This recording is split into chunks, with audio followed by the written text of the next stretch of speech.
Hello बच्चों, विधि से संबंधित क्षेत्र पर चैप्टर नंबर 12 अभ्यास 12.2 लेकर आए हैं आप लोग के लिए।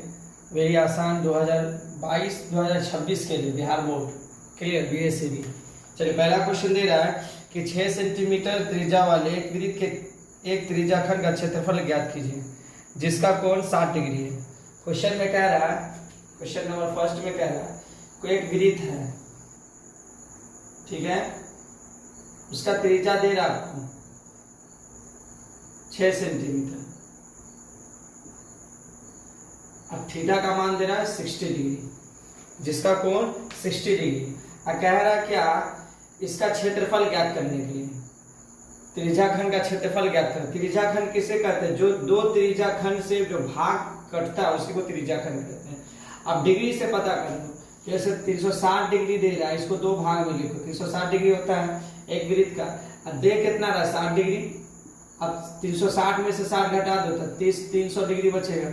अब 300 बड़ा है या 60 डिग्री छोटा, इसका मतलब लघु बोल रहा है। ये होता है लघु, ये होता है दीर्घ। दीर्घ का मतलब बड़ा वाला और लघु का मतलब छोटा वाला। चलिए, हल दिया है आपको, क्या क्या दे रहा है लिख लो। आर का मान 6 सेंटीमीटर और थीटा का मान 60 डिग्री और पाई का मान 22/7। तो लघु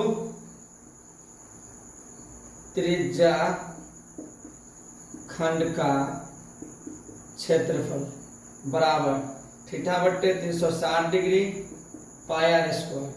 थीटा का वैल्यू कितना दे रहा है 60 डिग्री बट्टे 360 डिग्री इंटू 22/7। आर का मान दे रहा 6 गुने 6 सेंटीमीटर इंटू 6 सेंटीमीटर।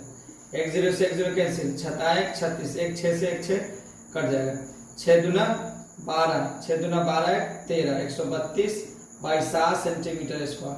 अब रही बात पॉइंट भी काट दे सकते, बट काटना नहीं पॉइंट में, इसलिए नहीं काटना पॉइंट में क्योंकि आर का वैल्यू आपका पाई का वैल्यू पॉइंट में नहीं। अगर